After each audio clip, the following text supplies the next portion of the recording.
Hello, hello, hello, and everybody, welcome to another episode of Flashpoint Facts. Here with Flashpoint's Comics and Games, I am Danny Martinez, and today I have a very special guest. Any of you that know me for a long time know how much I love Blue Beetle. I've talked with Josh Trujillo about his Blue Beetle series with Adrian Gutierrez, and I'm very excited to have Julio. Is it Anata? Am I saying that right? Anta, Julio Anta. Yeah. Julio Anta, who is the writer of Blue Beetle, This Land Is Our Land. I guess I'd call it a young adult graphic novel that Yeah, for sure. he just put out. It's awesome because it's a self-contained story. I love those little DC digest-sized graphic novels, and Julio was nice enough to give us some time to talk about the new book. Julio, how are you doing today, brother? I'm doing good. How are you? Good, man. Can't complain. Getting ready for the hurricane, but comics will see us through. I tell people the running joke in Florida as a comic book store guy is we're all so far behind on our read pile that the Yeah, one now's the positive of time. a hurricane is we'll get to read our comics. It's Yeah, the for one sure. um, so Julio, thank you so much for coming on the show, man. You have an awesome book here with Blue Beetle. This Land Is Our Land, and you got to work with it's Jacoby, right? That was your Yeah, artist. Jacoby Salcedo. Yeah, and you guys had worked together on a few things before, correct? Yeah, definitely. We had a book called Frontera that came out last year. And before that, we started off making mini comics, just short stories. Awesome. That's cool. I love when people get Yeah. to work together again. I know the collaborative effort in professional comics is hard to keep going because everybody gets their own gigs, Mhm. but that is cool, man. Um, let's jump right into it. Julio, you are a Hispanic American. I believe was it Cuban and Colombian? Yep, Cuban and Colombian. Cuban and Colombian. So tell us a little bit about your origin story. I know myself as a Cuban American growing up in West Palm Beach. It wasn't as easy to hear and talk about comic book stores and comic books. It's not something that our people necessarily have ingrained in them. So how did you get Mhm. into comics and how did you decide you wanted to be a writer? Yeah, so I came up in Miami, grew up in Miami, was there until I was like 20. And, obviously, Miami, for those of you who are in Florida, is an extremely Cuban American town. My dad is Cuban. And luckily, my dad was into comics. He liked drawing when he was younger. So when I was a kid in the 90s, kind of like in the midst of the speculator boom, he was like trying to make a quick buck flipping some Death of Superman comics. That didn't work, that didn't pan out, but it ended up with me having some comics at home and accessible. But before that, the first comics I ever read were the Sonic the Hedgehog Archie comics. Hmm. And I used to pick those up at like my local Eckerd Drugs. I don't know if you guys had that in West I Palm. yes, I Yeah, remember records. cool. Yeah, so yeah, here in Miami we had Eckerd's, and that's where I'd get my comics. Also at like the local gas station down the street. And then when I got older, I discovered a store called Anime Hurricane in Miami. It was across the street from FIU, like the university. Yeah. And this store was an anime store. This was like early Toonami days, where we're watching Dragon Ball Z, Gundam Wing, Yu Yu Hakusho, like all these like seminal animes for our generation. And I kind of just stumbled into this storefront. It just happened to be in the same shopping center my dad had like a doctor's appointment at, and I just hung out there while he was at his appointment. And they had fan subs of Dragon Ball Z that were way ahead. They had manga. They had North American comics. This is when Marvel Civil War was happening, so that was really like Oh. my first Marvel comics that I was reading. Um, but yeah, so that's how I got into comics. But also like in Latin America, there's a big anime culture. So my uncle was bringing me VHS tapes of Dragon Ball from Colombia that were also ahead of where we were because they got it before we did there. Wow. So there was always an interest in anime, manga, comics, until I decided to pursue it myself later on.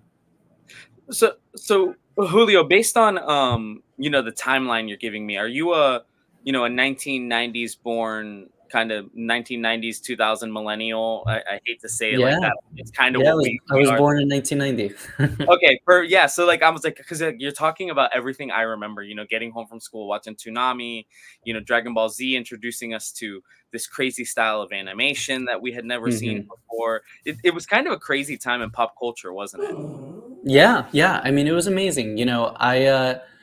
I think there's something to say about the fact that you had to be there to watch it, and the way that those TV shows were. Like, I remember when Dragon Ball, because I think they did Dragon Ball Z first, and they went back and did Dragon Ball. And I remember just like missing random episodes of Dragon Ball, never to be seen again, Yeah. um, until I was like an adult later on, and I was watched like streaming them on wherever. But yeah, like I would come home from school, watch, my grandma would make me like some food and I'd watch Dragon Ball, Um, and like that's just such a like formative memory for me. And then, like discovering that it was comics first, right? That it was manga, because I didn't know that. For me, it was the anime first. Yep. Um, and the influence that that story Anime Hurricane had on me, I think that leads to everything. When I eventually, like a lot of comic book readers, think to yourself, kind of naively, like, oh, maybe I can write this. Like, this is pretty easy. And it turns out it wasn't that easy, but it was still something I can do. So yeah, definitely. I was born in 1990. Definitely, like came up watching all that stuff. Now, did you go to college for like creative writing, anything like that? How did the wanting to write, it's always very interesting when people choose that path of whether they're going writer, artist, editor, Yeah. everything like that. What took you down the path of wanting to write? Were you writing before? Yeah, so I went to school for journalism, Nice. dropped out after 2 years, community college, Miami-Dade College. But what was most formative for me in writing was that I came up in the like South Florida punk and hardcore scene, playing in Oh, bands, going to shows, writing in zines, and that was the biggest thing for me. Like when I realized that like I wasn't good enough of a drummer to really like keep going, and I started writing for a few zines, and then I started running my own record label that was like pressing vinyl and cassette tapes. And really, I think like writing for zines and DIY culture and just doing things with my friends and not waiting for permission and knowing how to book shows and book tours, like all of that played a huge role in me, becoming a published comic book writer, in a way that like I really can't understate. that's awesome. And I always hear like in Orlando we have a pop punk, like a pop punk scene, like indie music is big here still to Hmm. this day. But it's so funny because I've run into a lot of guys who come from the Miami scene, and Hmm. it always blew my mind. As a Cuban American, I think of Miami as a lot of I say da da da, like Yeah, it's like yeah, that. And then I see some punk guys, and I'm like, oh, all right, that's yeah, down yeah, there. yeah. That, that's No, always there was still a little bit of que vola hacer, but in the context of like, warehouse and like matinee club hardcore shows, but yeah, I do think that the music scene in Miami was definitely more I don't want to say like more aggressive, but like definitely heavier than what at least the touring bands that would come from Orlando were, like to your point, like it was a lot of like pop punk, and down there in Miami it was like a lot more hardcore and like some metal stuff too. But yeah, like that played a huge role in me, I think like having the confidence, but also, just like hustling and like, doing what I needed to do to get to a point where I could be published. That's awesome. That's awesome. We're gonna jump into so your new book just came out, was Blue Beetle, This Land Is Our Land. I know you and Jacoby had a chance to go out and already do some store signings. I think you guys were out in Forbidden Planet out in New York. Talk Hmm. to me a little bit about, before we jump into what the book's about, talk to me about how the project came about. Was this a pitch you and Jacoby had and approached DC? Did DC approach you guys based on your previous work? How did this come about?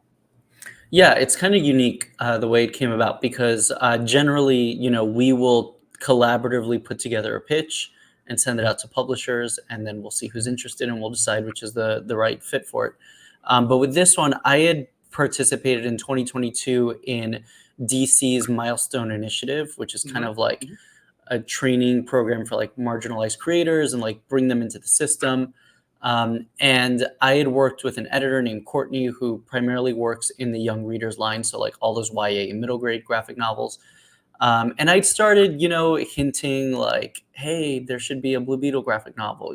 Like I'm sure you guys already. This is before the movie came out, but we already knew that a movie was coming. Okay. I was like, I'm sure you guys already got this in the works, but if you ever want to hear a pitch for it, like, let me know. And then when the program was over, like, sure enough, she hit me up and asked me, what's your take on Blue Beetle if we were to do a graphic novel? And so I pitched it. It was truly exactly like if you read my pitch, it is not only is it exactly the book that you read, but it's also almost word for word the back cover synopsis of the book is my pitch. Um, and and yeah, they accepted the pitch, and then Jacoby was brought in later on. We had released Frontera already by then. I had showed it to Courtney, my editor at DC, and I just floated like, "Hey, like, wouldn't it be great if if we brought him in and we did this book together?" And luckily, it worked out. So So, tell us a little bit about your before we jump into like what the book will be about. What your take on Jaime Reyes is? Jaime is, I don't want to call him a newer character, but he's a legacy character. He comes out of the Ted Cord tree of superheroes in a sense, and Cully Hammer and Keith Giffen kind of helped yeah. create him during that time. But tell us how you have taken Blue Beetle and Jaime Reyes and what it is that Jaime seems to be to you. Yeah. So Jaime Reyes is obviously a derivative character of Blue Beetle. But for me, he is the biggest, or at least the Latino character in DC that is most prominently actually Latino, right? Like Mhm, Catwoman is Latina whenever they feel like it, and she's obviously a bigger character, but that's not really part of who the character is and how that mhm. character's been developed. Bane has some interesting sort of pseudo Cuban, like Santa Prisca's, I think, supposed to be Cuba Yeah. background, but again, not ever really explored and not a prominent part of his character. But Jaime, I think, is the Latino character who the fact that he is Latino, Mexican American, is the most prominent in his character. And when I think about characters that I'm interested in writing, that is a lot of times what I'm looking for. And if I were to like Google search DC Latino characters and I find like the DC fan Wikipedia, it's going to be Jaime Reyes and a bunch of characters you've probably never heard of before. Yep. So for me, he represents like this prominent, culturally relevant character for me at least. And he's also, he's despite being derivative of Blue Beetle, of the original Ted Cord Blue Beetle, I think he's unique and he's grounded, and it's a brand new take. Like he might be a character named Blue Beetle and be in a blue suit, but it's a different take on the character. It's a different story, different origin. um, and again, for me, like, it presents opportunities to tell really grounded stories uh, that center around issues that I'm passionate about, that I feel like my point of view is relevant towards. But also, like, he has these arguably overpowered, sci-fi powers that Mhm. you can do a lot of fun, like really cool things that I was really excited to do, like just big action set pieces with. But yeah, so for me, there's the cultural part of it, but also I think he's just a super like fun character from like a power set perspective. Yeah, yeah. So tell us a little bit. The synopsis definitely makes it seem grounded, and you guys are doing an interesting thing where there's a lot of it rooted in reality, while it's Mhm. obviously a sci-fi superhero story featuring the Reach. But talk to us a little bit about what readers can expect, and what the kind of, without spoiling anything, obviously, what kind of Yeah. the plot is that you guys are going after here on this graphic novel.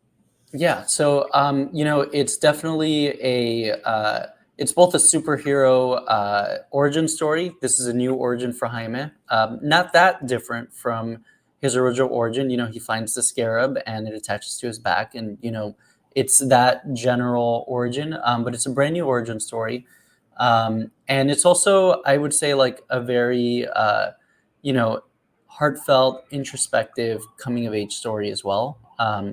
Which is where Jacoby and I kind of come from that YA graphic novel space. Um, but yeah, it's a story that for me, every story that I write, it starts with whatever something that I'm interested in, something that I feel like I have a strong point of view on. Because otherwise, I'm not trying to be derivative of someone else. So, I want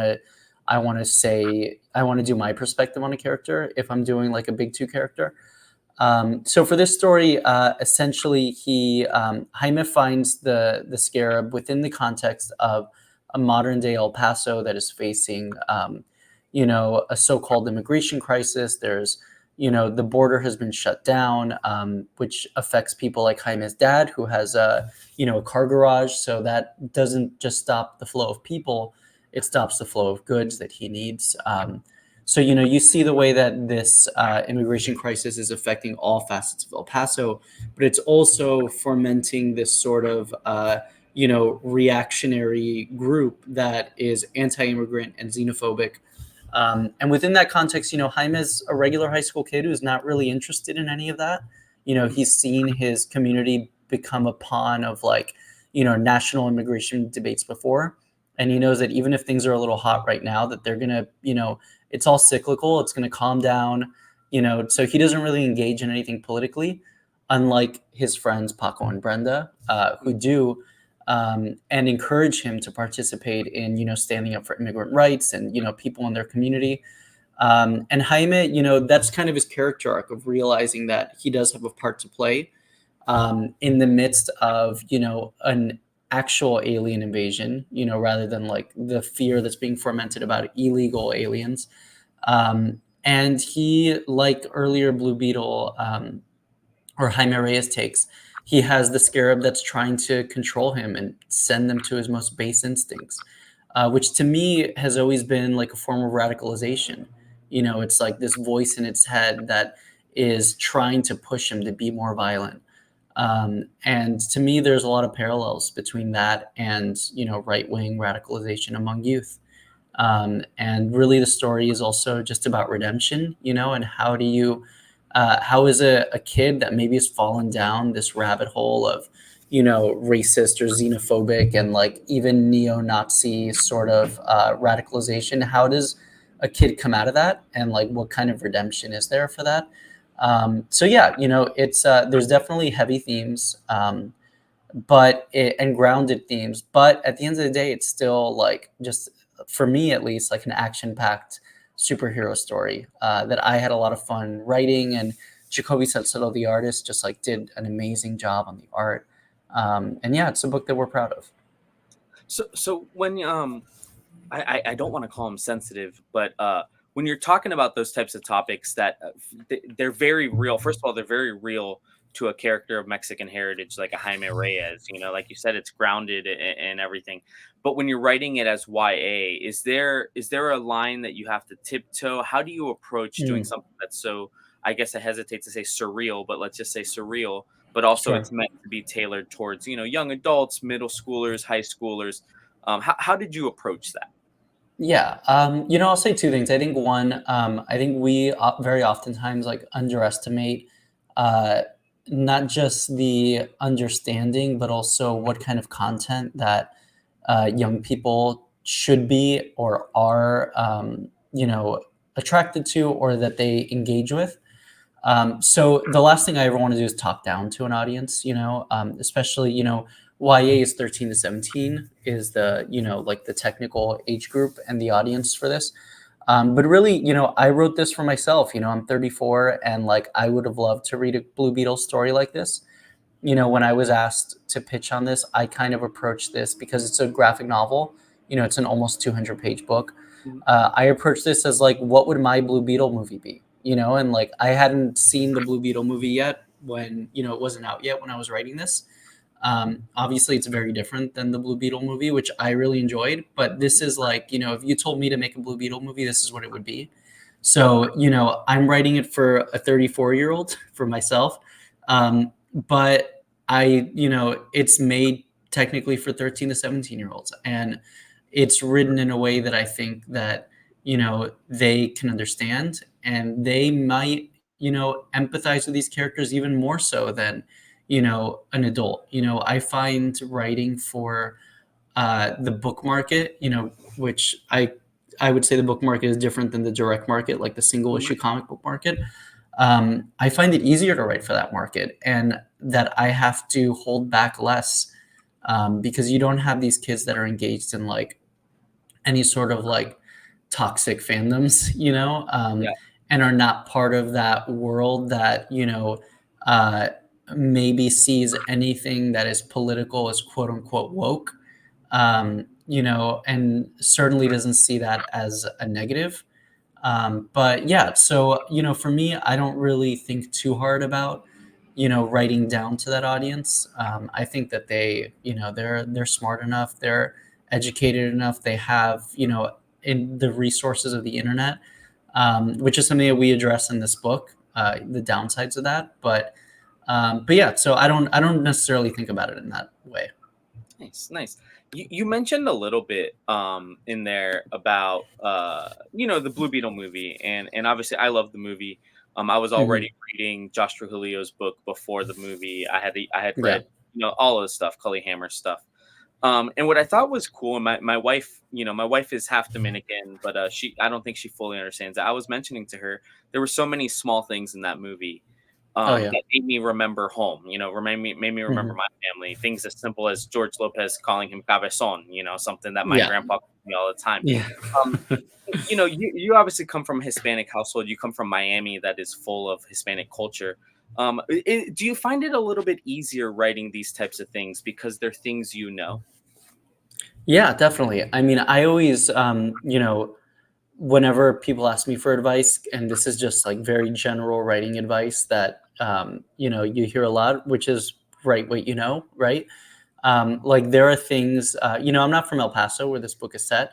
So there is research involved, Mhm, mhm. and talking to friends that are from El Paso, and, running things by them, getting some culturally specific things from El Paso, following like the local El Paso meme account on Instagram, like seeing like what are they talking about? Like what are they joking about? Like, and yeah, so writing what you know to an extent, right? Like I don't think it's healthy to say that no one should write experiences that are not their own, because then we don't get a lot of these experiences in storytelling.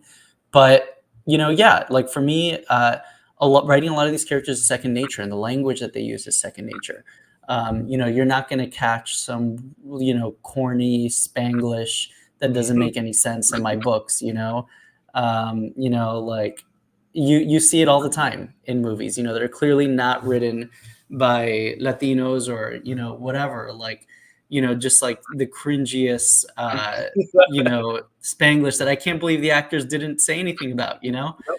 um, but yeah, and in a lot of my books, not so much this one, but in my other books, there's a lot of Spanish involved. My next book, which comes out in March, is a fully bilingual graphic novel, where when people are speaking Spanish, I wrote it in Spanish, and it has the translation in English next to it also. But whatever language is being spoken is on the page, and then it'll translate it to the other language. But yeah, like for me, that's all second nature. Spanish was my first language. English is my dominant language now, like a lot of kids of our generation, who grew up with Spanish speaking parents. But yeah, the culture is it's just second nature. I don't think about it really.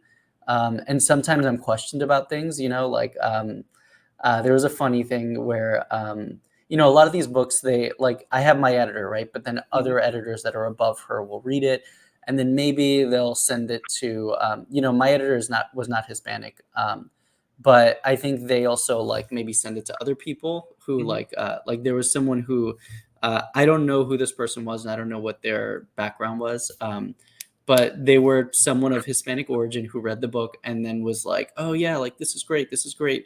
But why did you say carne asada? Like that doesn't make sense. Like that's like a grilled. Like, do you want to go to the grilled meat with me? And I'm like, that's just something people say, you know, Yeah, I'm having a carne asada this weekend, like come through or whatever, you yeah, know. yeah, yeah. So yeah, like there are some things where I have to like explain to people sometimes. But with every publisher I've worked with, I've been really lucky that most of the editors I've worked with are of Hispanic origin. And when they're not, like in this story, there's trust also. And like, there was a question, I answered, and then that was it, like it's in the book. But yeah, like I think authenticity is important.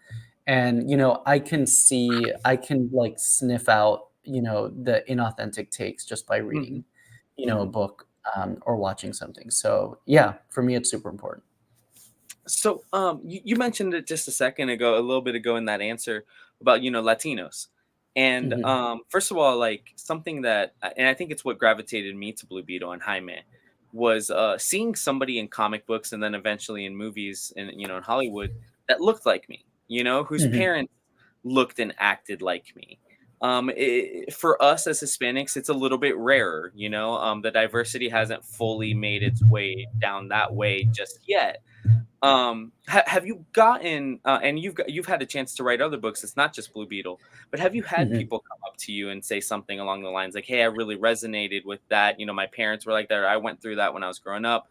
Have you had people from the community kind of come to you and appreciate what you're writing? Yeah, man.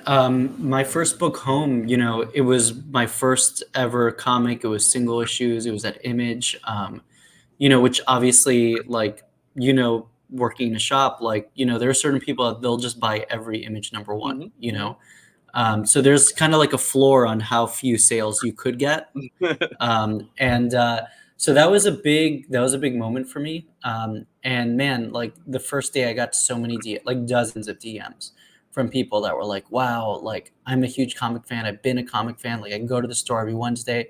And this is the first time that I see someone who reminds me of my family or who reminds me of myself.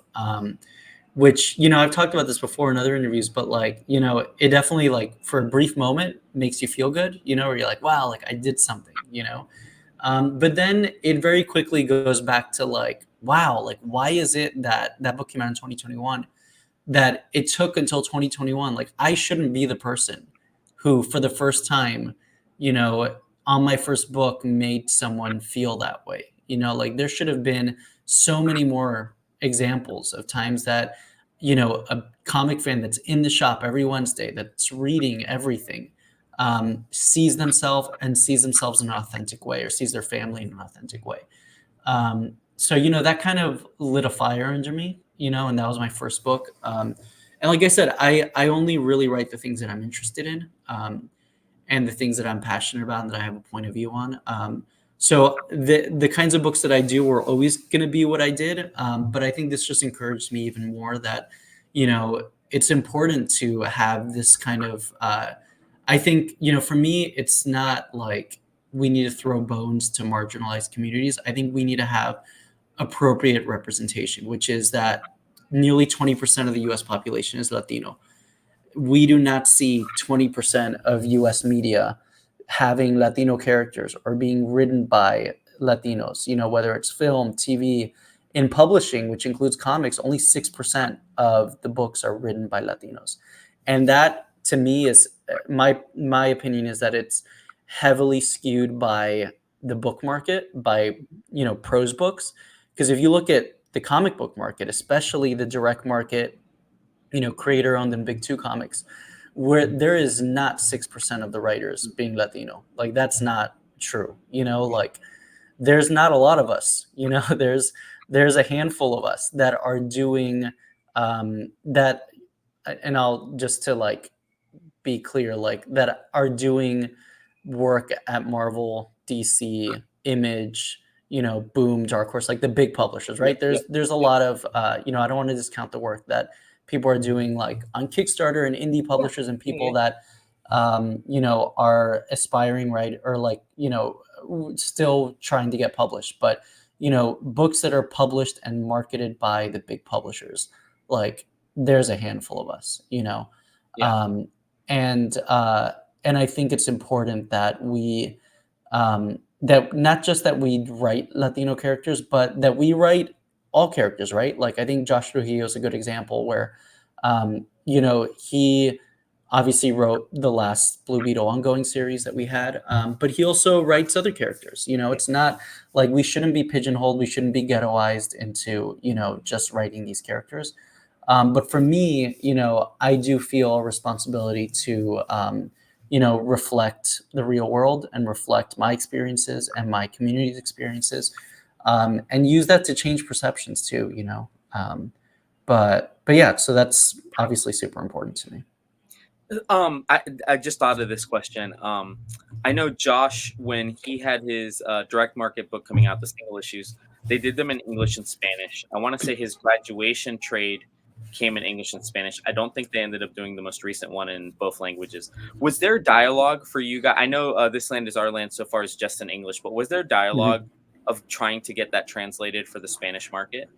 Yeah, definitely. I don't know where that conversation is now, but it was definitely had, and I know it's something that DC is interested in, translating it. I think Spanish is, it's from like just to go like from like a business perspective, it's really interesting because most Spanish translations you get are from Spanish publishers, like publishers Hmm. in Spain, Panini and some of those other ones, which are made for the European Spanish market, not Yeah, the Latin American Spanish market.